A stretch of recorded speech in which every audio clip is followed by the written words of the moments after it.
Dans le monde de la sorcellerie, mon aspect physique, à partir de mes hanches jusqu'en dessous, c'était comme du serpent. C'était une queue de serpent jusqu'en bas.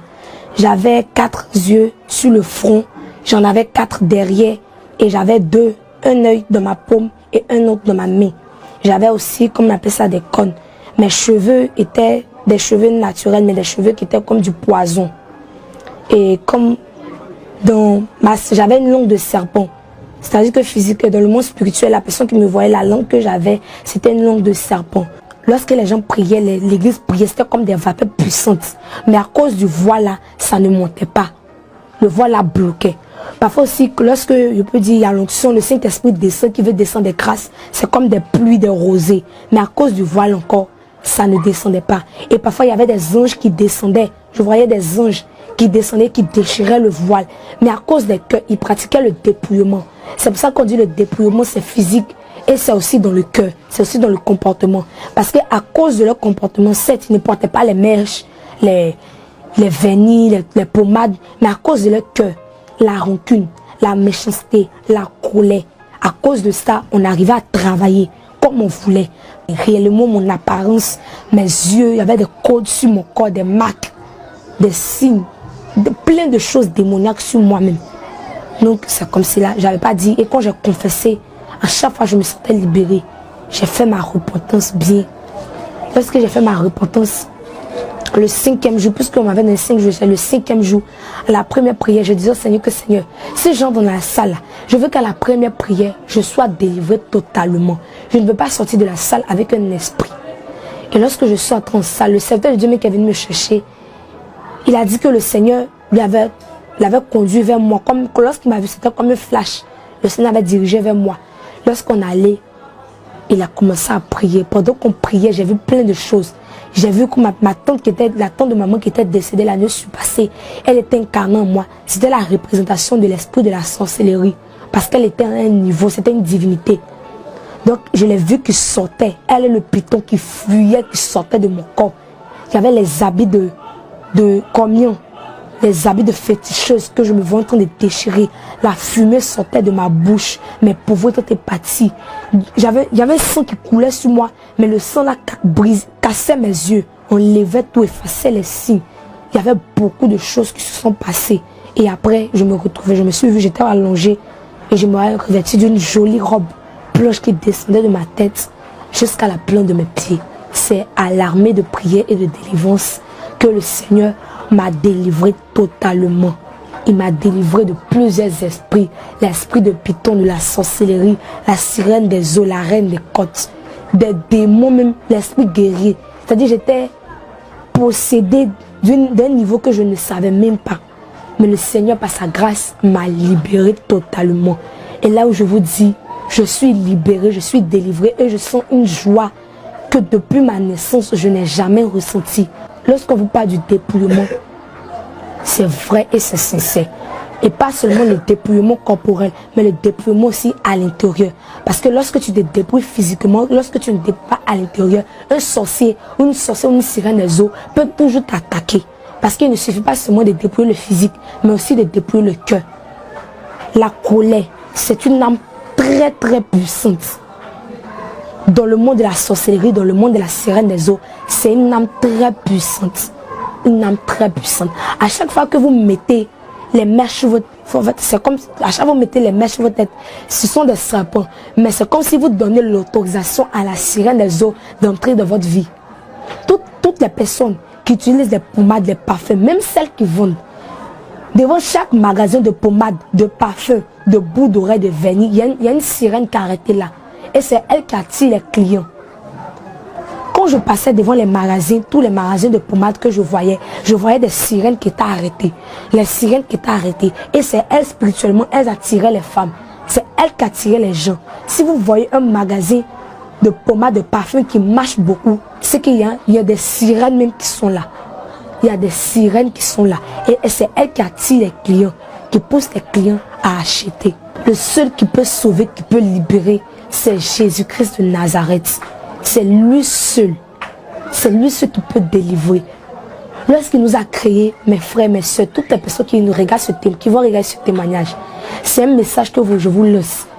Lorsque le Seigneur nous a créés, il n'a pas mis, s'il voulait qu'on ait des longs cheveux, il nous aurait donné, parce que c'est le Dieu qui peut tout faire. S'il voulait qu'on ait des cheveux de couleur, il nous aurait donné. S'il voulait qu'on porte des talons, qu'on soit au-dessus, il nous aurait donné. Mais s'il n'a pas mis selon nous, c'est parce qu'il nous aime comme cela. Mais à chaque fois que tu mets mèche, pommade sur ton corps, on te reconnaît peu, ton aspect spirituel change. Lorsque tu vas mourir, le Seigneur ne va pas te reconnaître parce que c'est pas comme ça qu'il t'a créé. C'est pas comme ça qu'il t'a créé. Comme toutes les femmes qui se dépigmentent, je vous en prie, arrêtez de le faire. Arrêtez de le faire. Parce que lorsque vous vous dépigmentez, vous changez votre peau. Dans le monde spirituel, vous devenez une autre personne. Le monde de la sorcellerie et de la sirène des eaux existe réellement. Donnez votre vie à Jésus. Car c'est le seul et l'unique qui peut vous libérer de ces esprits-là. Lorsque vous vendez même des pommades, des parfums, des vernis, tout ce que vous êtes un agent, vous travaillez pour la sirène, mais vous ne le savez pas. Plein de femmes qui vendent les pommades, les parfums sont des sirènes inconscientes, mais elles ne savent pas. Dans le monde des eaux, elles sont des sirènes, elles n'ont que de poissons, mais elles ne savent pas. Alléluia. Moi, c'est la sœur Hiro-Ludine Grâce Esther. J'ai été délivrée de l'esprit de la sorcellerie, de la sirène des eaux et plusieurs autres esprits. Dans le monde de la sorcellerie, mon aspect physique, à partir de mes hanches jusqu'en dessous, c'était comme du serpent. C'était une queue de serpent jusqu'en bas. J'avais 4 yeux sur le front, j'en avais 4 derrière et j'avais un œil dans ma paume et un autre dans ma main. J'avais aussi, comme on appelle ça, des cônes. Mes cheveux étaient des cheveux naturels, mais des cheveux qui étaient comme du poison. Et comme j'avais une langue de serpent. C'est-à-dire que physique, dans le monde spirituel, la personne qui me voyait, la langue que j'avais, c'était une langue de serpent. Donc je vais vous expliquer un peu comment je travaillais dans le monde de la sorcellerie. Dans le monde de la sorcellerie, d'abord, j'ai été initiée par ma tante, la petite sœur de ma maman. D'abord, elle m'a consacrée au monde de la sorcellerie. Lorsqu'elle m'a consacrée, c'était dès que j'étais bébé dans le ventre de ma maman, elle m'a consacrée. Et c'était prévu que dès mon âge de 6 ans à 9 ans, je pratiquerais la sorcellerie inconsciente. Et quand je suis née à 6 ans, ça a été détecté. J'ai pratiqué la sorcellerie inconsciente jusqu'à l'âge de 9 ans. Il faut dire que le Seigneur a révélé, mais ma maman n'a pas cru. Arrivé à l'âge de 9 ans, la nuit, le jour, j'ai pris conscience que je pratiquais la sorcellerie. C'était une nuit où ma maman avait préparé et la nourriture ne suffisait pas. J'étais mécontente, je disais que je voulais encore manger. Et maman me disait que non, la nourriture ne suffit pas. Donc j'étais en colère, je suis allée me coucher dans une haine. Donc la nuit, je me couche, c'est pas un songe, mais j'ai l'impression que je suis sortie de mon corps, je suis arrêtée dans la maison et je vois ma tante qui est auprès de moi. Et elle me dit bonne arrivée. J'étais contente, je ne comprenais pas ce qui s'est passé, donc elle m'a dit viens, on va partir. Elle avait un manteau noir, comme un boubou noir, très noir et grand même. Et lorsqu'elle faisait les bras comme ça, c'était comme des ailes d'un aigle ou d'un hibou, très large. Et elle m'a porté comme ça, comme un enfant, et on s'est envolé. Elle m'a porté, on s'est envolé, on est arrivé dans notre village, côté maternel. On est arrivé là-bas, devant la cour familiale. Lorsqu'on est arrivé, on a commencé d'abord à échanger. Elle m'a fait comprendre que maman ne m'aimait pas, mes frères et sœurs, maman n'aimait que mes frères et sœurs. Parce que moi, mon père m'avait abandonné. Il avait enceinté maman, il m'avait abandonné. Donc j'avais nourri une haine, une colère contre mes demi-frères, de la jalousie. Donc lorsqu'elle a dit ça, la haine avait commencé à monter, je les détestais. Et je lui ai dit que, mais tu m'as emmené ici, ça sert à quoi, ça fait quoi? Elle dit non, que laisse pour l'instant, tu vas comprendre. Mais des jours suivants, toi et moi, on va se rencontrer et on va échanger. Et les jours qui passaient, à chaque fois, elle venait me chercher. On allait, on discutait. Elle a fait grandir au moins une haine qui faisait que je détestais ma famille, je détestais tout le monde auprès de moi. Et une nuit encore, je la voyais encore, c'était le rendez-vous. Le rendez-vous, c'était à minuit. Chaque minuit, dès qu'il est minuit, elle venait en même temps. Donc à minuit, lorsqu'elle venait, la fois que je l'ai vue, lorsqu'elle est venue, on s'est même apporté, elle m'envoyait au village. Mais lorsqu'elle m'envoyait au village, ce n'était pas comme d'habitude lorsqu'on partait. Le village avait changé, il n'y avait plus de maisons autour. C'était un arbre qui était planté au centre du village. Et les feuillages, les branches faisaient comme un parapluie. C'était grand, ça couvrait tout le village tout entier. Et on était assis là-bas, il y avait un trône, il y avait des crânes de personnes qui étaient mortes, des crânes, d'autres même, c'était des crânes de personnes, des cerveaux de personnes qui vivaient encore. Là-bas, c'était utilisé comme des tabourets. Il y avait la tante de ma maman qui était la reine. Elle était assise sur le trône. Elle, là-bas, elle a des cornes, elle était toute en serpent. Elle pouvait se transformer comme elle voulait. Elle peut prendre l'aspect de serpent, ou soit elle est humaine, mais elle prend son aspect de jeunesse. Dans la vie réelle, elle était vieille, mais elle prend son aspect de jeunesse et elle avait les pattes de sabot là-bas. Donc lorsque je suis arrivée là-bas, il y avait le trône, du sang qui sortait partout. J'ai vu les personnes même que je reconnais de ma famille. Il y avait le frère de mon grand-père, il y avait ma tante, il y avait moi et il y avait 2 enfants du village. Lorsqu'on arrivait, ils étaient tout contents. Là-bas, comme je le disais, les branches étaient comme un parapluie. Ça couvrait tout le village tout entier. Et il y avait les crânes, il y avait un feu, comme un feu de camp qui était au milieu. Et chacun était assis, il y avait des ossements, des personnes qui étaient mortes, qu'ils avaient recueillies. Et quand je suis arrivée là, ils étaient contents, ils ont dit, ma tante a dit, la tante de maman a dit, bonne arrivée, voici la pièce manquante. Et moi, curieuse que j'étais, j'ai demandé, mais pourquoi tu dis ça? Elle a dit que non, que c'est toi qu'on attendait, que depuis des années, la mission pour laquelle je vis, la mission que je me suis fixée, c'est toi qui peux l'accomplir. Et d'abord, j'ai dit ok, elle m'a donné un plat.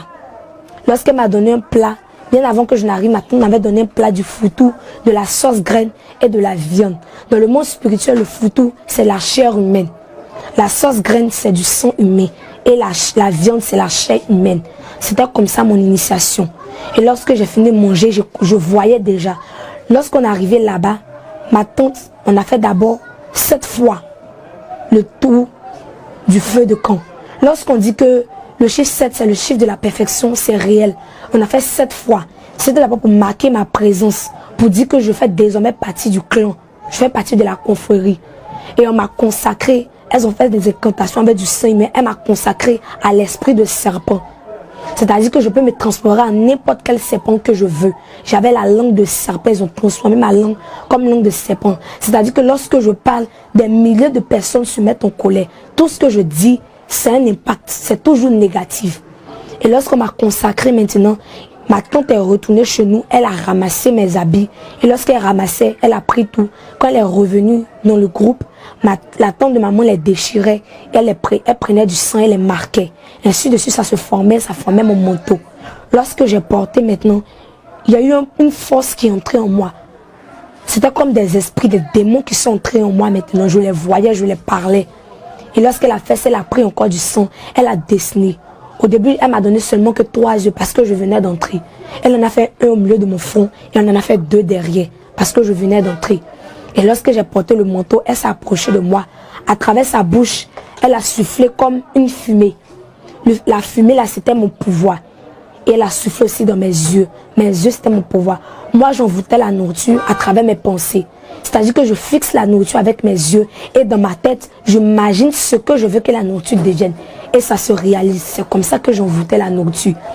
Et lorsque mon initiation a fini, que mon nom là-bas, quand mon initiation a fini, elle m'a donné le manteau et tous les pouvoirs. Elles m'ont dit, désormais, tu t'appelleras Destruction. Destruction qui veut dire, celle qui garde tout, tu détruis tout. Toi, tu es là seulement pour saccager, pour anéantir. J'ai dit, ok, parce que j'avais désormais les pouvoirs. J'aimais ce qui se passait. Et les réunions ont commencé. Elle m'a demandé comment se passe à la maison. J'ai expliqué le mépris que je ressentais. Elle m'a dit que ma première mission déjà, ça sera d'ouvrir les portes. Les portes, c'est très simple, à travers la colère. À travers la colère, simplement à travers la colère. Parce que j'avais une langue elle m'avait donné une langue de vipère. Donc tout ce que je disais, n'importe qui pouvait se mettre en colère. Donc la réunion a fini, on a mangé. Il y avait des chants là-bas, on chante des chants démoniaques, vraiment sataniques. Et lorsque à 3 heures, tout le monde rentre. Tout sorcier doit revenir. Lorsqu'il va en réunion, il doit revenir dans son corps 3 heures, à 3 heures pile. Si tu as trop tardé, tu dois revenir avant que le soleil se lève. Parce que lorsque le soleil se lève et que tu restes dehors, c'est qu'on m'a dit personnellement, tu meurs. Tu ne pourras plus rentrer dans ton corps. Et donc à 3 heures, je me suis retournée dans mon corps. Lorsque je me suis retournée, je les voyais maintenant, j'entendais les voix. D'abord, elle m'a dit de placer les caméras dans la maison. Les caméras de la maison, c'était d'abord à travers les toiles d'araignée. Les toiles d'araignée, il y avait des photos. Toutes les photos de Jésus, les personnes qu'on croit de Jésus, les photos de mort, c'était comme des caméras dans la maison. Et j'ai connecté avec la parole. Avec la parole, j'ai consacré les vêtements de ma maman, les accessoires de la maison. J'ai dit que j'ai fait des incantations dessus, des paroles. Et j'ai dit qu'à travers ces habits-là, on surveillera la maison 24 heures sur 24. Et tout ce que j'ai dit a eu un impact. Et je les voyais qui entraient dans la maison. Et ils me demandaient de provoquer telle personne, de provoquer telle personne. Et je commençais à mettre ma maman, mon papa, le mari de maman au collet. Je mettais tout le monde au collet. Et eux, ils entraient dans la maison. C'était comme... Lorsque je mettais les gens au collet, ma maman au collet, c'était comme la porte de la maison n'était plus fermée. La porte était ouverte. Et eux, ils entraient partout comme ils voulaient. Lorsqu'ils entraient, d'abord, je pouvais me transformer en chien pour effrayer les enfants, pour mettre le désordre dans la maison. Et moi, ma mission, c'était ça. Mais ma vraie mission, d'abord, lorsque j'ai commencé, c'était de détruire la vie de mes petits frères parce que je les détestais. Parce que je disais que eux, maman, les aimait plus que moi. Dans la première mission que j'ai faite, on m'a demandé, mais tu viens d'entrer dans la confrérie, qu'est-ce que tu vas faire d'abord? Quelle mission tu vas accomplir? Et comme j'avais cet esprit démoniaque là, de la méchanceté en moi, j'ai dit que je vais prendre le cerveau de ma petite soeur. Et on m'a donné un canari. La tante de maman m'a donné un canari. Elle dit, si tu récupères, c'est dedans que tu vas le mettre. Nous, on a un python aussi. Dans notre village, chaque famille en a. Donc nous, notre python, je suis allée auprès de lui. Il m'a donné un peu de son venin avec du sang des personnes qu'on a recueillies et des déchets. Lorsque j'ai pris ensemble, je suis allée, c'est comme j'ai mis mes mains dedans. J'ai proclamé des paroles de malédiction sur la vie de ma soeur. Et je me suis rendue à la maison. Lorsque je suis arrivée à la maison, j'ai pris, c'était comme ma main pouvait entrer dans sa tête. Et j'ai mis ma main dans sa tête et j'ai récupéré son cerveau. Lorsque je l'ai récupéré, je l'ai mis dans le canari qu'on m'a donné. Et c'est ainsi que je l'ai ramené au village. J'ai donné ça à ma tante, à la tante de ma maman. Et après ça, mon petit frère, la deuxième mission, dans le monde spirituel, c'est comme j'ai fait mon petit frère, j'ai capturé son âme. Et son âme là-bas est représentée comme une sauterelle. Comme une sauterelle, les animaux ont une signification. La sauterelle, la manière que la sauterelle est turbulente, bouge, saute, c'est comme cela que dès l'âge de 14 ans, actuellement mon petit frère encore petit, il a 3 ans, mais dès l'âge de 14 ans, mon petit frère va devenir, cela ne va pas arriver, mais mon petit frère devrait être destiné à être brigand, voyou, fumé, la délinquance. C'était ces paroles-là que j'avais proclamées sur sa vie. Après ça, d'abord, j'ai continué d'ouvrir les portes. J'étais un agent permanent de la maison. Je surveillais tout ce qui se passait et j'allais rapporter cela. Au fur et à mesure, je montais en grade puisque j'accomplissais des missions. Maintenant, on m'a demandé de livrer ma maman. C'était l'heure où je mangeais la viande. Donc, il était l'heure maintenant de donner quelqu'un de ma famille. La première fois, là-bas, il y a des parchemins. Il y a des parchemins, donc tu signes avec le sang. Tu signes que tu livres ta personne ou que tu déclares sur le ciel ou la terre. C'est comme des symboles. Tu es en train de livrer la personne. Et plusieurs fois, la première fois qu'ils m'ont demandé, la première fois j'ai accepté. Cette fois-ci, j'avais signé un parchemin, j'ai pris le sang et j'ai signé, j'ai fait des signes très bizarres, des signes du diable. Et j'ai signé, c'était comme un acte qui approuvait que je livrais ma maman. Et la mission, c'était que lorsque j'étais à la maison là-bas, la nuit, quand ils allaient venir, moi, spirituellement, je me lève et j'ouvre la porte pour qu'eux, ils puissent entrer. Comme c'est la nuit, je ne pourrais pas passer par la colère. Mais spirituellement, je vais me lever de mon corps et ouvrir la porte. Mais ma maman était en train de prier ce soir. Et lorsqu'elle priait, la prière était tellement forte. Spirituellement, je ne pouvais pas agir. Non, c'était comme une fusion de mon esprit, de l'esprit et du physique. Donc physiquement, je me suis levée, j'avais les yeux fermés. Et je me dirigeais vers la porte pour aller physiquement ouvrir la porte. Et physiquement, j'allais ouvrir la porte. Et spirituellement, ils allaient entrer. Personne n'allait les voir, mais ils allaient entrer. Et lorsque je me levais, le mari de maman avait un don de clairvoyance. Il voyait bien. Donc il m'a vu, il a su que c'est ce qui se passait. Il a réveillé maman. Maman a commencé à prier, la prier. Lorsque j'avançais, il y avait du feu autour de la porte. Lorsqu'elle criait mon nom, je ne pouvais pas, je me retenais.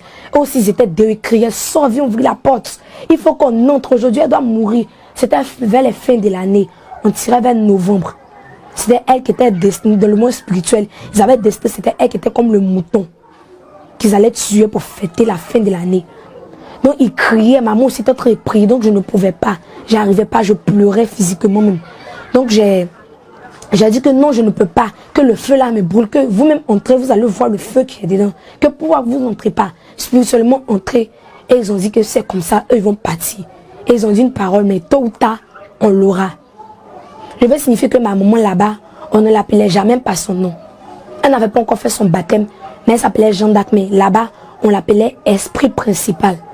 C'est-à-dire qu'il y a une stricte interdiction de dire, prononcer le nom de ma maman. Donc lorsqu'ils sont partis, le matin je me suis réveillée, maman a su ce qui se passait. Ils ont posé des questions. Le Seigneur a révélé que je pratiquais la sorcellerie. C'est là que ça a été dévoilé. Lorsque ça a été dévoilé, on allait chez le pasteur. Puisque j'avais la langue de serpent, je montais.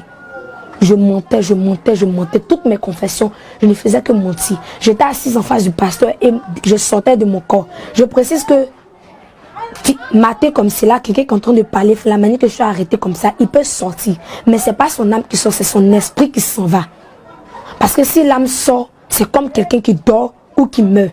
C'est l'esprit qui s'en va. L'esprit s'en va. Et donc, à chaque fois qu'on me posait les questions, mon esprit partait. Et à cause de ma langue de vipère, je mentais. Je ne disais jamais la vérité. Je mentais, je disais quelques trucs qui n'avaient rien à voir avec la vérité. Et à chaque fois, j'essayais de faire ma délivrance. Je refusais. Je disais, oui, mon fond de moi, je ne voulais pas avoir ma délivrance. Et à chaque fois que je mentais, que je faisais croire à mes parents que j'étais délivrée, je montais en grade. Au début, j'étais seulement une petite là, celle qu'on envoie pour ouvrir des portes. Mais arrivé, moi, j'ai commencé à grandir. J'ai commencé à grandir. Et ma maman, ils ont déménagé, ils sont arrivés dans un autre lieu. Quand ils sont arrivés dans un autre lieu, j'ai continué à pratiquer la sorcellerie. J'ai commencé à, ma petite soeur, la dernière, elle est née. J'ai commencé à la rendre malade. Elle, là-bas, on m'avait dit qu'il y a un coffret rouge qu'on m'avait donné. C'est-à-dire qu'elle doit mourir. Et que lorsqu'elle va mourir, elle va être transférée. Ils m'ont dit qu'elle est un diamant. Et dans le spirituel, quand je la vois, c'était comme un diamant dans la main de ma maman. Et donc lorsqu'elle allait mourir, mais elle allait devenir diamant, j'allais le mettre dans le coffret là. Et puis j'allais garder. Donc j'ai commencé à rendre ma petite soeur malade. Je lui lançais des maladies. Je faisais appel à des esprits pour lui lancer des maladies. Mais parfois ça la prenait. Elle tombait malade. Parfois ça n'arrivait pas. Et puisque j'étais initiée par ma tante, arrivé au moment où ma maman voyait que la sorcellerie, je ne voulais pas laisser, elle m'a envoyé à Bobo. À Bobo, là-bas, ma tante était là-bas. Lorsque ma tante était là-bas, la sorcellerie grandissait. On ne faisait qu'on voûtait les nocturnes, on voûtait les nocturnes. Et il y avait là-bas mon grand-père qui m'avait éduqué, puisque mon papa m'avait laissé, qui m'avait éduqué de mon bas âge jusqu'à quand j'ai grandi.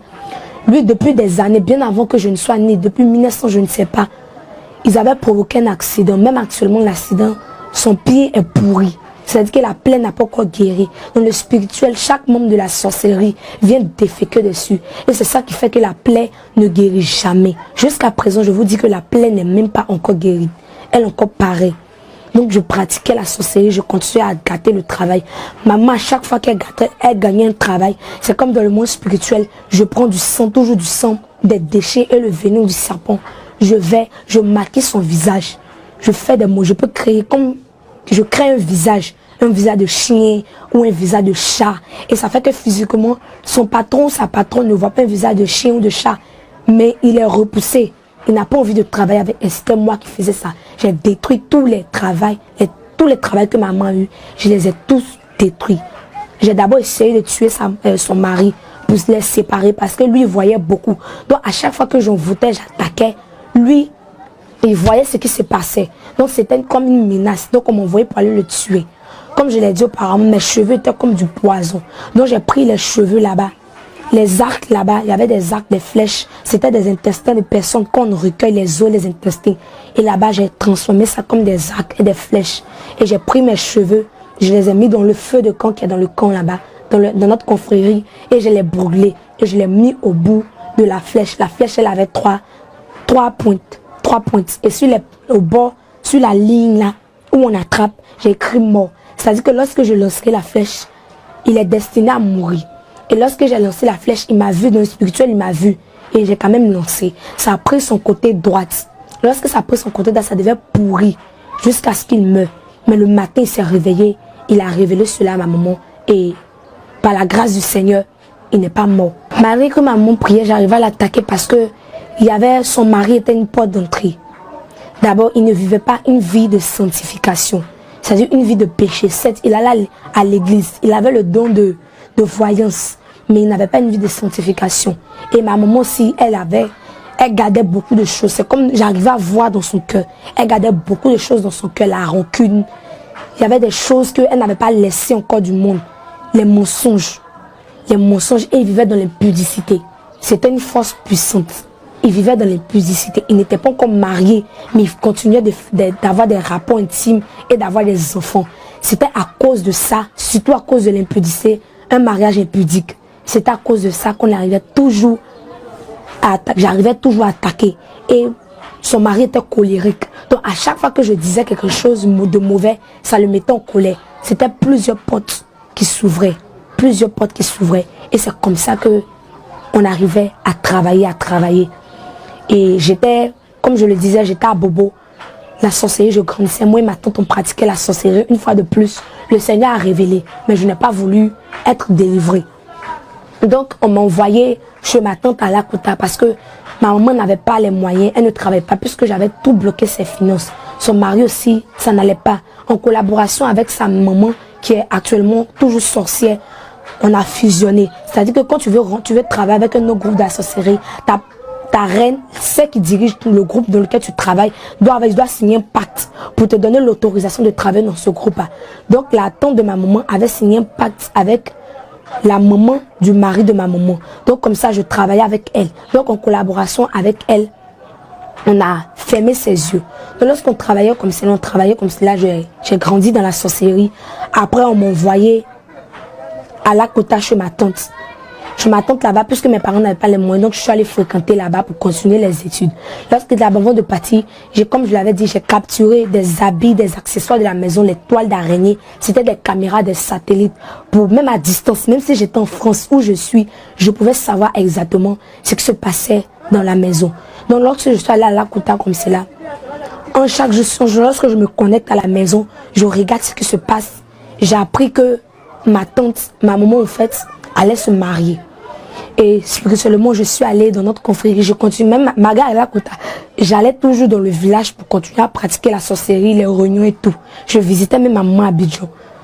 Donc, je suis allée, j'ai informé la tante de ma maman que ma maman va faire son mariage, puisque c'est à moi qu'on a confié la mission de surveiller. Je lui ai dit. Et elle a tapé le pied 3 fois, comme ça. 3 fois. Et elle a crié au ciel. Elle a dit que tant qu'elle vivra, jamais ma maman ne se mariera. Je vous le dis, jusqu'à présent, maman elle a fait le mariage, mais elle n'a pas fait la dot. Ce qui veut dire que la dot, spirituellement, a une très grande valeur. Parce que maman a fait le mariage, mais elle n'a pas fait la dot. Et spirituellement, j'avais la capacité de lire dans les étoiles. Je lisais les étoiles. Et lorsqu'on enlevait les branches, ce qui faisait comme un parapluie au-dessus de nous, il y avait les étoiles de chaque famille. C'est-à-dire que lorsqu'on prend un grand-père comme cela, son enfant jusqu'à la lignée, on peut lire les étoiles. On prend l'autre, on lisait les étoiles comme cela. Mais l'étoile de ma maman était écartée. L'étoile n'était pas dans sa lignée. L'étoile était écartée. Et là-bas, on l'appelait esprit principal. Donc quand j'ai annoncé qu'elle devait se marier, l'ordre que ma tante a donné au ciel a fait que ma maman s'est mariée, mais elle n'a pas fait sa dot.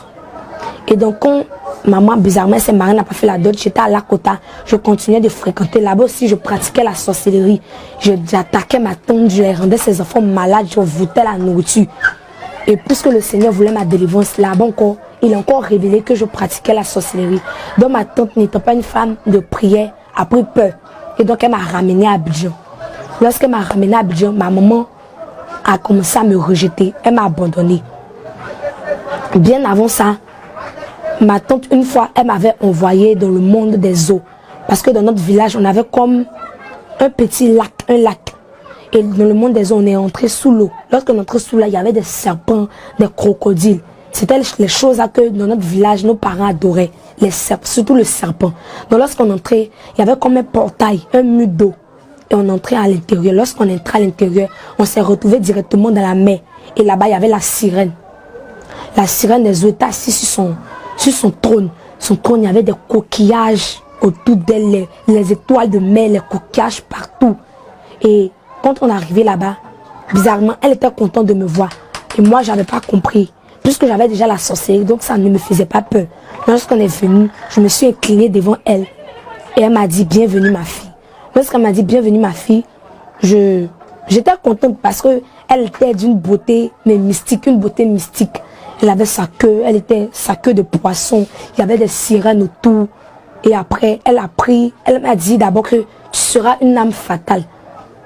C'est ce qu'elle m'a dit. Elle m'a dit, tu seras une âme fatale. Et elle a pris ses longs cheveux avec des coquillages. Elle a soufflé à l'intérieur des coquillages. Et elle a mis ça sur mon bas-ventre et ma partie intime. C'est comme un vent qui est entré. On peut dire un bagage qui est entré dans ma partie intime. C'était lourd. Et après, elle a crié comme un sifflement. Elle a fait appel aux sirènes. Lorsqu'elle a fait appel aux sirènes, on devait me consacrer en tant que sirène. Je devais avoir la queue de sirène, de poisson. Mais elle m'a dit que pour l'instant, puisque je serai une âme fatale, il faut que j'aie d'abord un enseignement. Là-bas, on enseigne aussi comme les tactiques, comment déstabiliser un homme, la séduction, tout ça. Je devais d'abord apprendre le monde de la sexualité, comment avoir des rapports. Ils ne m'ont pas encore donné la queue de sirène, mais ils ont mis un dépôt en moi. Elle m'a dit que ce que j'ai mis en toi, tout homme avec qui tu sortiras, tu bloqueras sa vie. C'est-à-dire que plus rien ne va aller, il va échouer catégoriquement. Et toi, tu vas récupérer les semences là. Lorsqu'on va te donner ta queue, là-bas va devenir du serpent. Et tu vas recueillir les semences là. Tu auras des poches ici, spirituellement, tu auras comme des poches là. Tu vas recueillir les semences. Et il y a des sirènes qui viendront les récupérer pour les envoyer sous l'eau. Là-bas, sous l'eau, c'était comme un autre monde. Il y avait comme des usines. C'était comme des usines. Il y avait un endroit où on fabriquait les parfums, les pommades, les vernis, les dissolvants, les mèches. Il y avait tout là-bas. C'était comme une entreprise même. Une entreprise à d'autres qui viennent. Quand j'étais arrivé là-bas, lorsqu'on arrivait, il y avait des sirènes qui venaient avec des semences. Il y avait d'autres qui commençaient à trafiquer tout ça, les pots. En fait, tout ce qu'on voit d'artificiel que l'homme met sur nous, la plupart, ça vient de la semence des hommes. C'est ça que les sirènes utilisent pour trafiquer tout ça. Les mèches, lorsque tu mets des mèches sur ta tête, c'est des serpents que tu mets sur ta tête. Ce sont des serpents. Les vélis dans le monde de la sorcellerie, c'est du sang humain que tu es en train de mettre sur ta main comme cela. Même les faux ongles, ce sont les ongles de la sirène. Tous les faux ongles sont les ongles de la sirène, les faux cils. Ce sont elles, ces cils-là, que vous mettez sur vous. Lorsque vous mettez toutes ces choses-là. Donc lorsque elle a mis ce dépôt en moi, je suis revenue sur la terre avec ma tante. Lorsque je suis retenue, j'étais encore petite, mais à chaque fois, j'entendais sa voix qui m'enseignait comment avoir les rapports. C'était vraiment, je ne sais pas comment expliquer, mais ce n'était pas pur. C'était vraiment des pensées impures.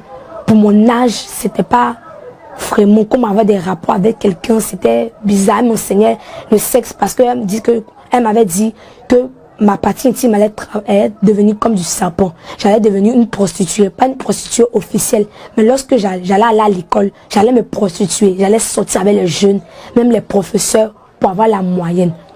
Et lorsque je suis revenue à Abidjan, la sirène a continué à se manifester. Elle a continué à se manifester. Et puisque maman a vu que mon cas devenait, je suis passée d'une autre étape. Puisque maman a vu que mon cas devenait grave, elle m'a envoyé dans un camp de prière. Je ne vais pas, c'est à Abidjan ici. Je n'ai pas dit le nom du camp. Mais c'était pas une église. C'était même pas une église. Parce que la confrérie de ma famille et la confrérie de l'église de ma maman venaient là-bas aussi. Parce que dans l'église de ma maman, je travaillais là-bas aussi. Ma famille et l'église avaient signé un pacte qui permettait que je travaille là-bas aussi. Là-bas, moi, j'étais la chef des enfants. C'est-à-dire que tous les enfants qui pratiquaient la sorcellerie, c'était comme moi, j'étais comme la petite reine. C'est moi qui les gouvernais, c'est moi qui les gérais eux tous. Et là-bas, la mission première, c'était de bloquer les grâces de l'église. On a même mis un voile sur l'église qui faisait que lorsque les prières, c'était comme des vapeurs. Lorsque les gens priaient, l'église priait, c'était comme des vapeurs puissantes. Mais à cause du voile là, ça ne montait pas. Le voile là bloquait. Parfois aussi, lorsque, je peux dire, il y a l'onction, le Saint-Esprit descend, qui veut descendre des grâces, c'est comme des pluies, des rosées. Mais à cause du voile encore, ça ne descendait pas. Et parfois, il y avait des anges qui descendaient. Je voyais des anges qui descendaient, qui déchiraient le voile. Mais à cause des cœurs, ils pratiquaient le dépouillement. C'est pour ça qu'on dit le dépouillement, c'est physique. Et c'est aussi dans le cœur, c'est aussi dans le comportement. Parce qu'à cause de leur comportement, certes, ils ne portaient pas les mèches, les vernis, les pommades, mais à cause de leur cœur, la rancune, la méchanceté, la colère. À cause de ça, on arrivait à travailler comme on voulait. Toutes les femmes qui étaient enceintes dans l'église, la reine de la confrérie de la sorcellerie, elle avait un python. Un python. Donc le python, lorsqu'une femme enceinte dans l'église, il vient et il pique sur le ventre de la femme. Il transmet à l'enfant le venin qui tue l'enfant. Et spirituellement, elle vient, elle opère le ventre de la femme et elle retire et elle donne le python encore se réveille et le python avale l'enfant. C'est comme ça qu'on tuait les enfants de l'église, tous les bébés, on les tuait. D'autres on les initiait dans la sorcellerie, d'autres étaient inconscients. Il y avait le chaos dans l'église. Il y avait le Seigneur, mais à cause des cœurs, on arrivait à travailler. Et j'étais passé dans le monde de la confrérie de ma famille, j'étais passé de esclave, je suis passé maintenant à chef de mission. C'est-à-dire que toutes les missions qui se faisaient, c'est moi qui choisissais ou qui on va attaquer. Qui on va attaquer. Chaque fin d'année, lorsqu'il y a un sacrifice à faire, c'est moi, je prends la liste de toute la famille, je maîtrisais la famille. C'est moi qui décidais qui devait mourir tant, qui devait mourir tant. Et après, lorsque je choisissais maintenant toutes ces personnes qui devaient mourir, j'amenais ça auprès de la reine qui était la tante de ma maman. Et lorsqu'elle approuvait, on allait attaquer maintenant. Et comme ma maman voyait que le cas devenait grave, elle m'avait envoyé dans une église. Mais dans l'église où elle m'a envoyé, il n'y avait pas le Seigneur là-bas. Donc lorsqu'on me donnait les gènes, tous les gènes qu'on me donnait spirituellement, je mangeais. Physiquement, je sais, j'avais faim. Mais spirituellement, mais je n'étais pas là. Mon esprit se promène. La nuit, mon âme même peut sortir, aller visiter ma maman et je reviens. C'est-à-dire, il n'y avait pas le Seigneur, il n'y avait rien qui m'empêchait de faire ce que je voulais. Donc c'était comme cela que la sorcellerie était devenue un niveau où je ne contrôlais plus. C'était devenu la méchanceté, c'est-à-dire partout à l'école même je transmettais la sorcellerie. J'ai tellement transmis que le Seigneur, je peux dire que le Seigneur est facile, mais en tout cas j'ai tellement transmis que j'ai oublié le nom parce que c'était vraiment, toutes les enfants que je voyais, je les envoûtais. Je les envoûtais, je les envoûtais, je les envoûtais. Et après maman a vu que je ne voulais pas laisser la sorcellerie. Donc elle m'a envoyé chez mon père. Mon père qui m'avait laissé avait maintenant accepté de me prendre. Donc lorsqu'ils m'ont envoyé là-bas, je faisais la classe. C'était pendant la période de coronavirus. Je suis allée chez mon papa. J'arrivais là-bas, il pratiquait le bouddhisme. Une moitié était païen, une moitié pratiquait le bouddhisme. Les bouddhistes sont au-dessus des sorciers. Mais c'est comme une union. L'autre groupe ne peut pas empêcher l'autre groupe de travailler. C'est comme une famille.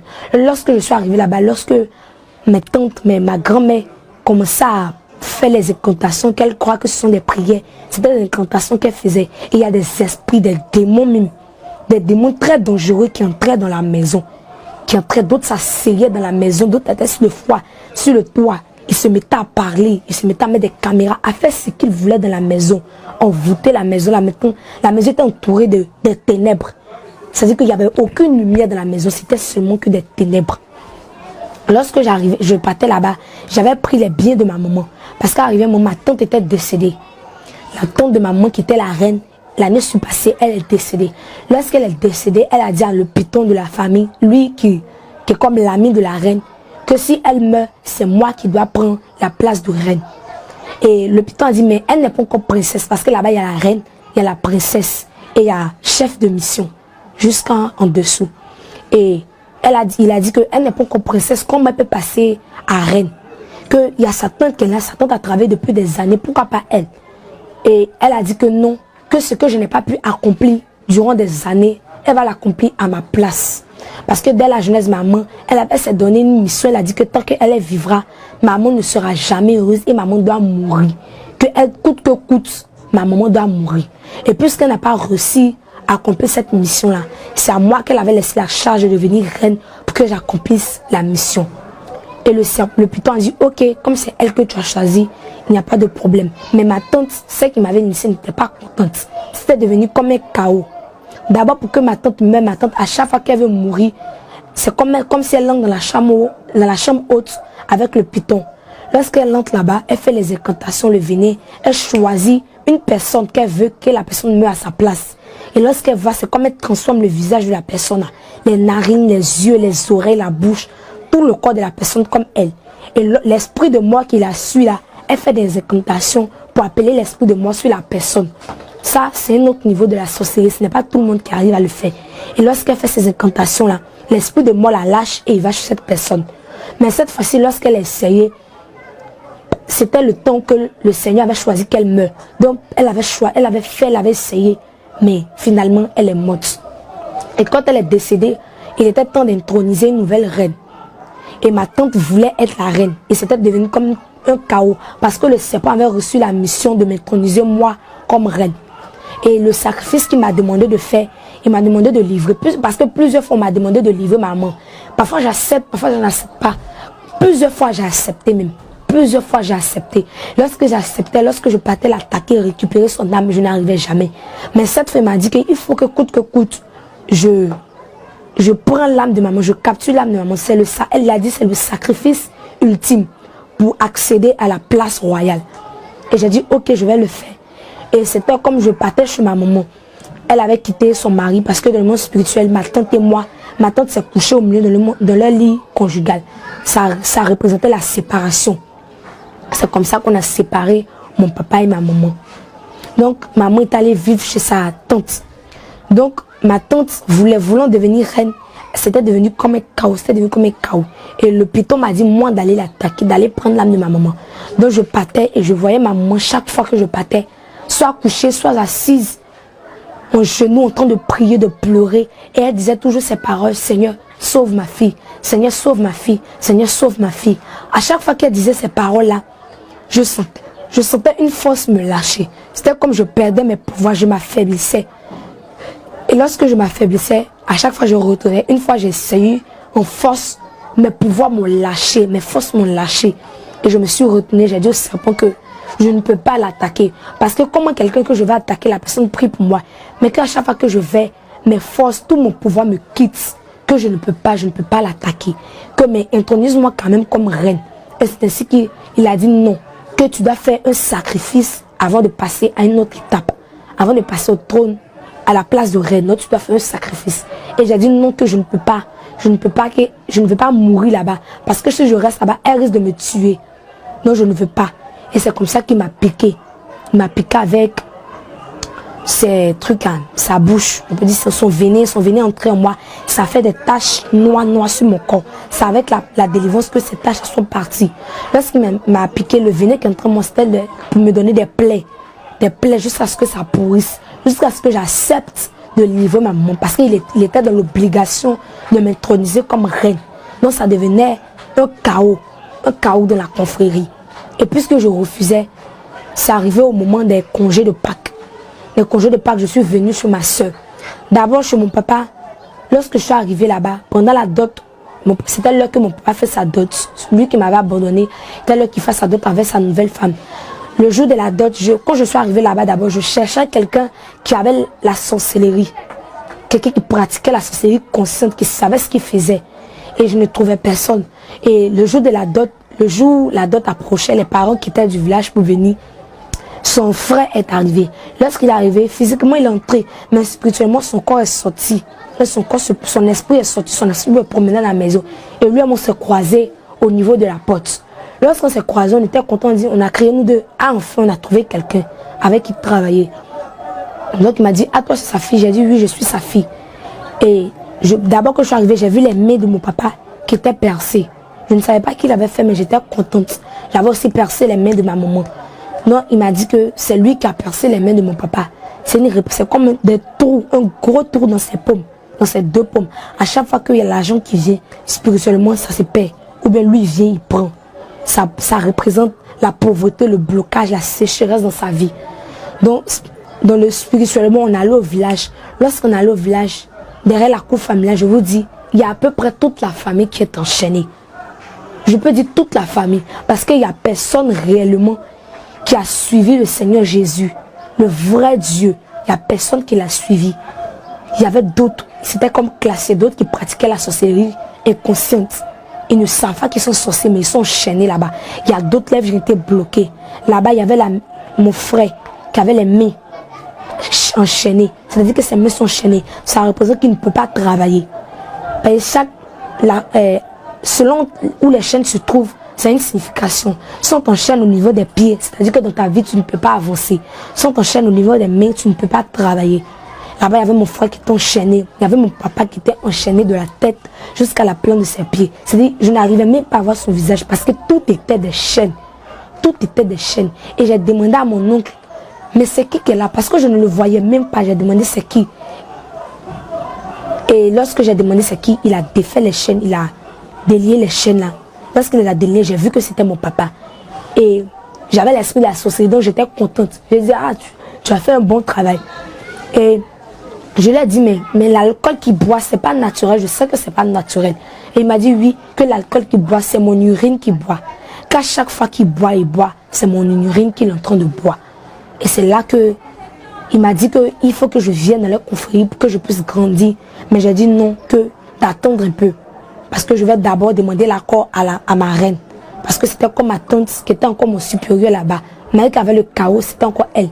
Donc j'allais demander elle, avec le serpent, si je pouvais travailler avec un autre groupe. Et c'est comme ça qu'on est revenu au village. Pendant la dot, on essayait d'annuler la dot. J'ai voulu annuler la dot, mais il m'a dit que même s'il fait la dot et qu'il se marie, ça ne va rien changer dans sa vie. Parce que lui, si quelqu'un le voit spirituellement, comme nous on le voit, la personne va dire qu'il faut mieux qu'il meure au moins. Parce que l'abbé est enchaîné, il ne peut pas avancer. Il est adjudant-chef, mais rien ne va dans sa vie. Tout est bloqué. Ce sont ces chaînes-là qui le lient dans le monde spirituel. Et j'ai essayé de détruire le mariage, mais on a seulement voûté la nourriture parce que ça n'avait aucune signification à nos yeux. Ça n'allait rien changer dans sa vie, donc on a laissé. Ensuite est venu le mariage aussi de ma soeur, la dot de ma soeur. Dans la même année, dans le mois de, je peux dire, bon, avril comme ça, c'était sa dot. Lorsqu'elle est venue, elle et moi, elle était en train de se maquiller pour faire la dot là. Lorsqu'elle se maquillait, elle parlait au téléphone avec son mari, puisqu'ils étaient en retard. Et j'ai entendu qu'ils étaient un tel carrefour, puisque moi je voulais annuler la dot coûte que coûte. J'ai entendu, c'était à Yopougon, j'ai entendu le carrefour où ils étaient. Donc quand j'ai entendu spirituellement, je me suis rendue là-bas. J'ai voulu d'abord, puisque j'avais les forces en moi, j'avais d'abord l'esprit guerrier. Donc spirituellement, j'avais la force même en collaboration avec ce démon-là. Donc j'ai voulu pousser la voiture, mais bizarrement, ça ne marchait pas. J'ai tout fait, mais ça n'a pas marché. Donc il y avait un de ses amis qui était là, il y avait plein de démons lui-même. Plus que le mari de ma soeur, plus que le mari de ma soeur, il était musulman, il y avait des esprits en lui. Mais pour son ami, il était encore trop. Donc c'est lui que j'ai poussé la moto, il était sur une moto. J'ai poussé la moto, il a fait un accident. L'accident n'était pas grave. Ça n'a pas été comme je voulais. Il est tombé, il est gratiné, les policiers sont venus. Ils ont fait les tours des vérifications. C'était pour tirer le temps pour que... Parce que s'il durait, les parents allaient s'énerver. Les parents sont guéris, ils allaient se mettre en colère et risquaient de partir parce qu'ils étaient arrivés aux environs de 15 heures. Moi, c'était la mission. Mais bizarrement, par la grâce du Seigneur, ils sont venus et ils ont fait la dot. J'ai envoûté la nourriture. À chaque fois que j'ai envoûté la nourriture, c'est comme quelqu'un qui venait, qui enlevait. Dans mon esprit, lorsque je regardais la nourriture, je transférais la nourriture comme du sang humain. Ou d'autres comme du sang humain, d'autres comme de la chair. Mais quand je vois quelqu'un qui vient, qui prend la nourriture, qui jette et qui remet notre nourriture encore. Je ne comprenais pas, je recherchais, je ne voyais pas. Et j'ai décidé de laisser ça comme cela. Et je suis allée au congé de Pâques. Je suis me tombée à congé de Pâques. J'étais chez ma soeur. D'abord, j'ai rendu les enfants de ma soeur très malades. C'est-à-dire que j'ai pris des os dans le monde spirituel. Et j'ai frappé le fils de ma soeur. Le petit garçon, j'ai frappé. Dans le monde spirituel, j'ai cassé ses os. Ce qui lui a donné une bosse physiquement. Je l'ai frappé, j'ai cassé ses os. Ce qui lui a donné une bosse physiquement. Après tout ça, quand je suis venue à Abidjan, je suis revenue à Yopougon. La première nuit que je suis arrivée, je dormais. Et c'est comme je vois du feu. Je ferme les yeux, je vois du feu, je me vois dedans là-bas. J'ouvre les yeux, je vois du feu, je me vois à l'intérieur du feu. Mais je dis, mais aïe, c'est quoi ça?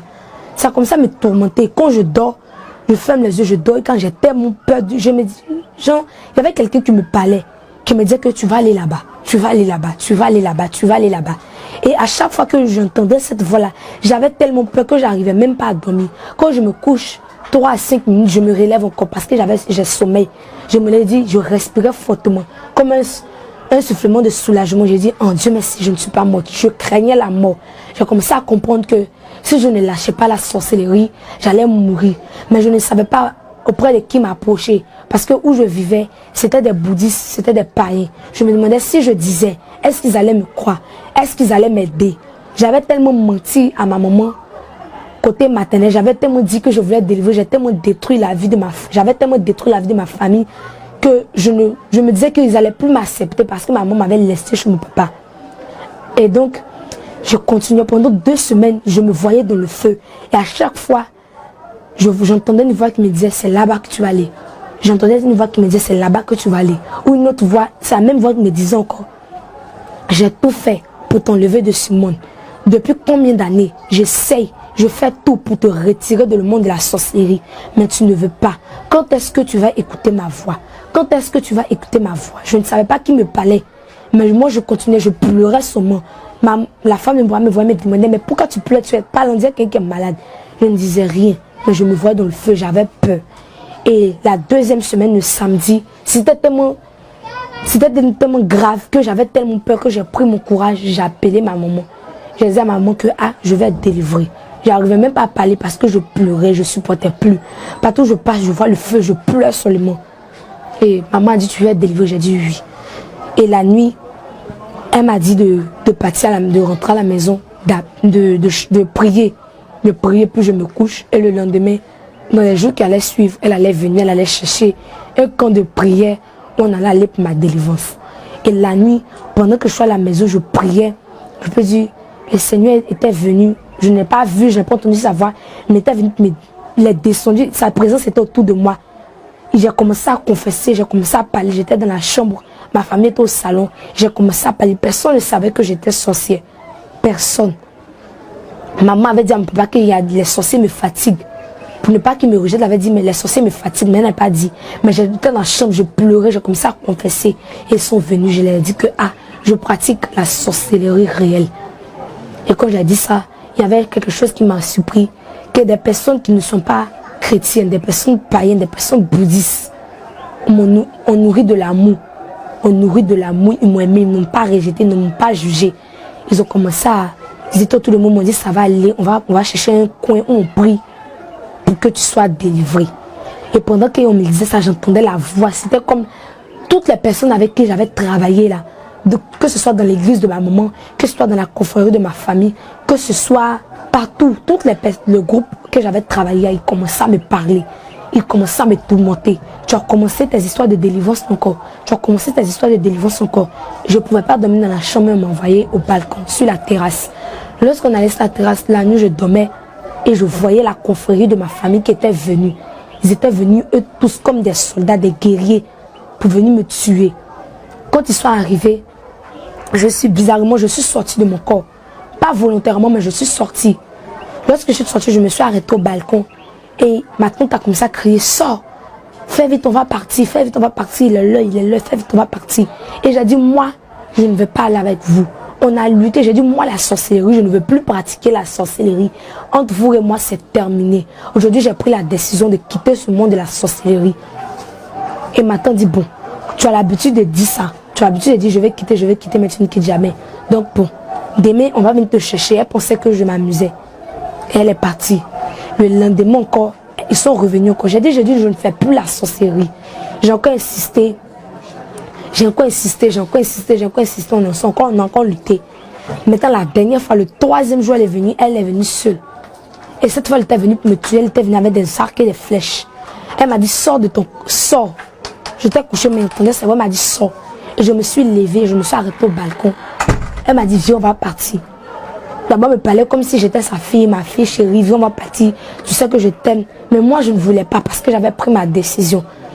Et je lui ai dit que ce pourquoi je veux quitter la sorcellerie, ce que j'ai vu, pour que j'ai décidé de laisser la sorcellerie, prie pour que le Seigneur, j'ai commencé à dire Jésus.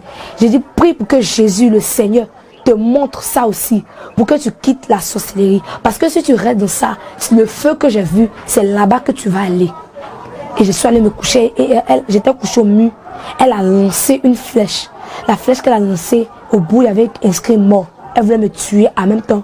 Puisque je voulais quitter la sorcellerie, elle voulait me tuer en même temps et en même temps profiter pour prendre la place de reine.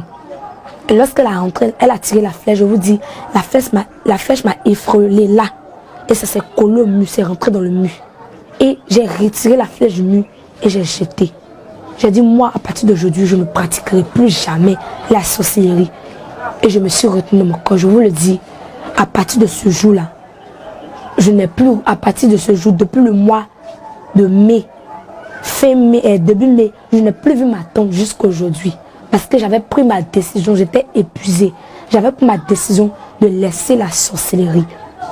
Et côté de la sirène, les enseignements continuaient.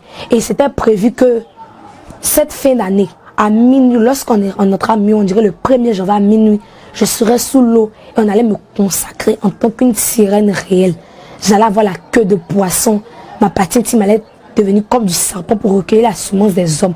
J'allais devenir une sirène en tant que telle, une agent de la sirène puissante, consciente. Et lorsque j'ai renoncé, on m'envoyait dans une église, il y avait la présence du Seigneur, il y avait du feu autour.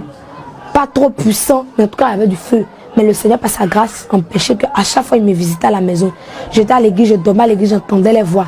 J'entendais les voix, mais ils ne savaient pas où j'étais.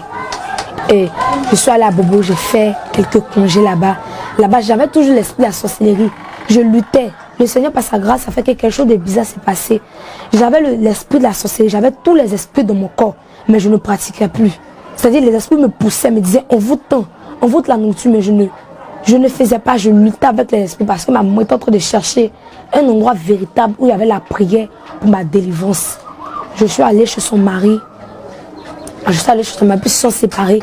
Mais c'est resté comme mon père. Je suis allée là-bas pour quelques temps pour rester avec mes frères et sœurs, pour les surveiller en attendant qu'ils rentrent à l'école. Lorsque je suis allée là-bas, ma maman m'a dit, l'église, le pasteur de ma maman connaissait l'église armée de prière et de délivrance. Et il y a l'une de mes tantes là-bas qui a dit que, mais tu cherches délivrance, depuis en fait ta délivrance, on trouve un coin. Il y a une église là. Là-bas, quand tu vas en fait ta délivrance, en tout cas le Seigneur fait que tu es délivré. Et il y avait encore mon tonton qui était dans l'église, en collaboration avec ma maman. On décidait de m'emmener à l'armée de prière et de délivrance. Et lorsque je suis arrivée ici, au carrefour, le carrefour qu'on appelle Saint-Viateur, au carrefour, j'étais arrivée là. Et dès qu'on arrive au carrefour net, il y a une force qui m'a lâché, comme un bagage, quelque chose qui est quitté en moi.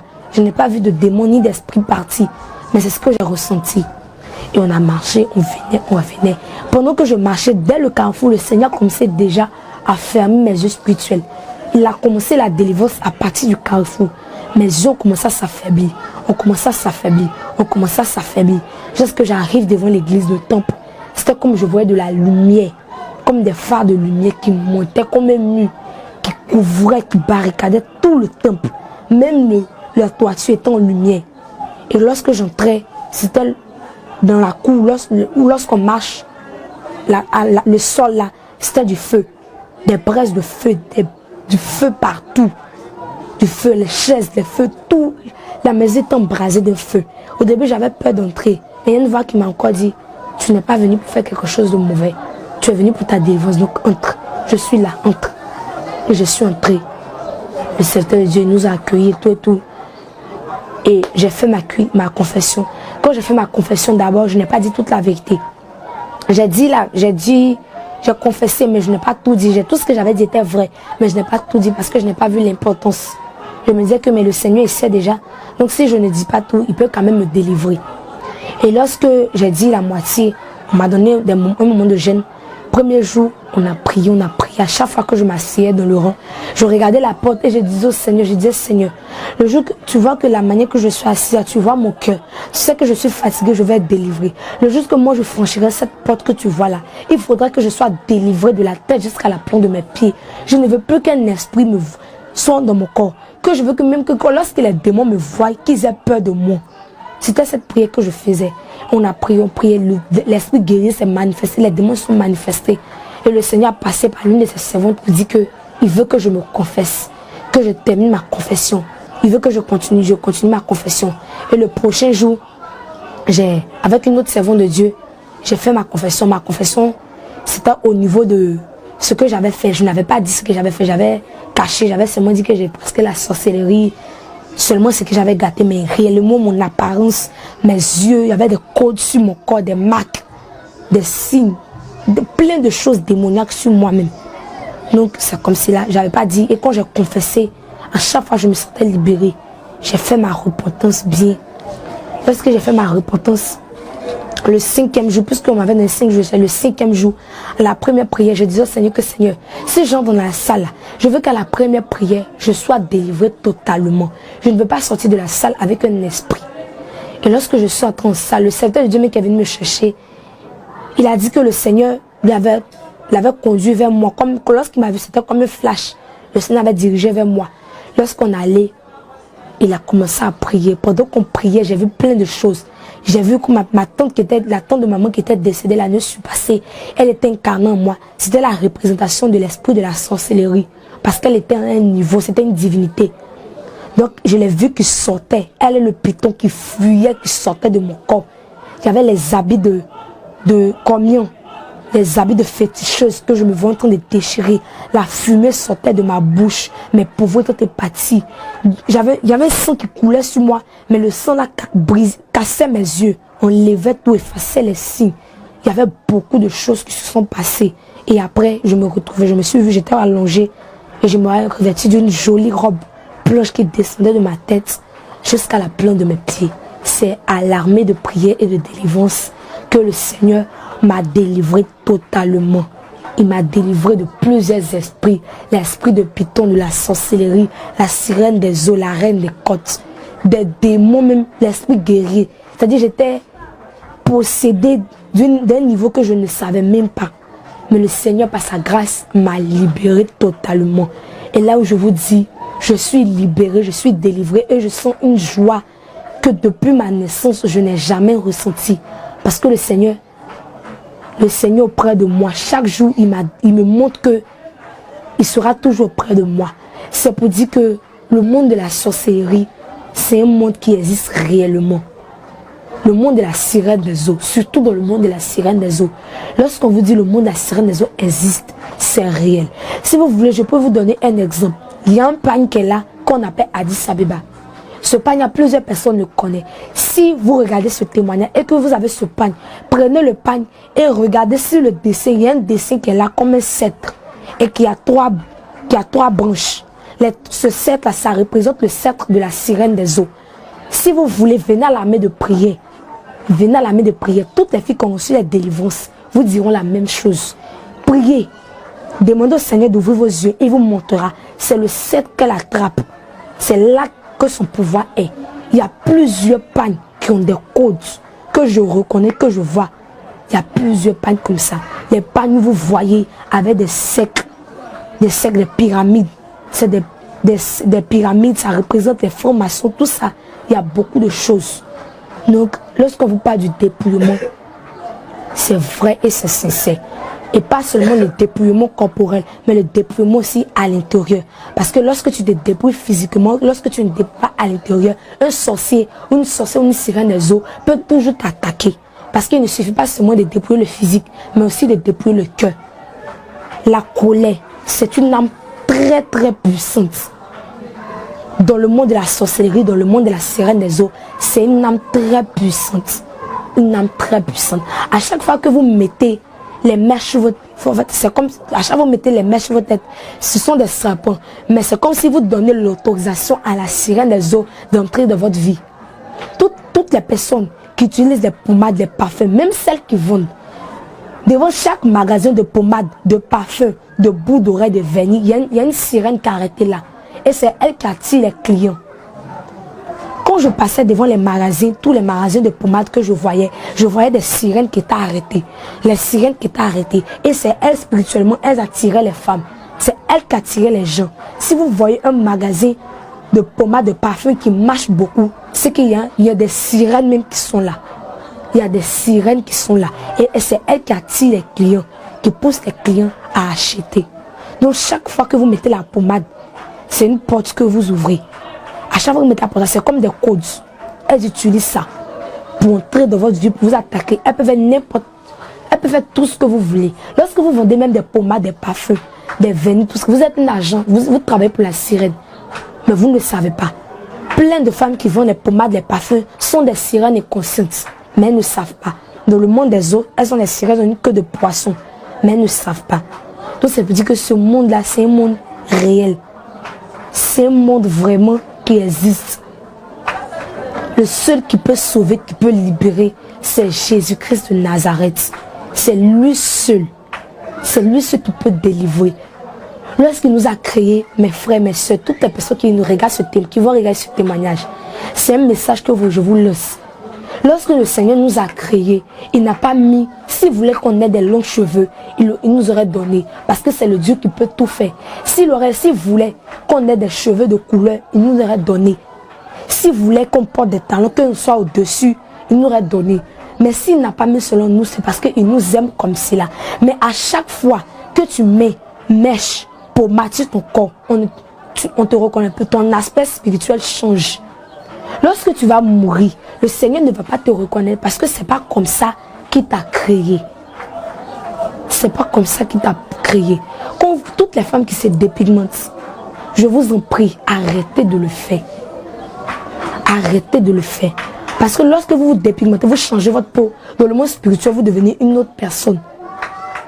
Vous devenez une personne. Plusieurs femmes se sont tellement dépigmentées. Lorsque vous voyez les veines là, dans le monde spirituel, il y a beaucoup qui deviennent comme du serpent, des crocodiles. Elles se transforment des esprits. La sirène les incarne. Je vous dis la vérité. Je vous dis la stricte et véritable vérité. Arrêtez d'utiliser tout ce que vous dites. Restez naturel. Restez naturel. Le Seigneur n'a pas besoin de tous ces instruments, de ces mèches, ces pommades, tout ça, pour te regarder. Le Seigneur n'a pas besoin de ça. Il a seulement besoin que tu restes simple, naturel. Actuellement où je vous parle, j'ai une joie de mon cœur que jamais de toute ma vie je n'ai ressenti. Jamais. Et je vous dis la vérité, même si on me donnait tout, pour retourner dans ce monde, là-bas dans le monde, j'étais très riche. J'avais une puissance. J'étais riche, j'avais tout ce que je voulais. Mais même si on me donnait tout l'argent du monde, je vous dis la vérité, pour retourner dans ce monde, jamais. Jamais. Parce que je sais de là où le Seigneur m'a enlevé et de là où il va, la manière qu'il va me faire, là où il va me mettre, je le serai toujours reconnaissante. Le message que je peux vous donner, le monde spirituel existe. Le monde de la sorcellerie et de la sirène des eaux existe réellement. Donnez votre vie à Jésus, car c'est le seul et l'unique qui peut vous libérer de ces esprits-là. Au nom de Jésus, que le Seigneur vous bénisse. Amen. Vous avez été béni, inspiré, transformé par ce témoignage. Vous aussi, vous connaissez des défis de tout type. Vous avez besoin de délivrance, de transformation, de restauration. Vous avez besoin d'être guéri par une maladie dont vous savez est causée par de mauvais esprits. Appelez-nous à l'église armée de prière et de délivrance en Jésus-Christ au plus 225 07 49 24 89 92 05 04 77 04 70. Église armée de prière et de délivrance en Jésus-Christ, Afrique de l'Ouest, Côte d'Ivoire, Abidjan, Cocody. Et Jésus-Christ transformera votre histoire à tout jamais. Dieu vous bénisse. N'oubliez pas de partager ce témoignage. Quelqu'un d'autre en a certainement besoin. À bientôt.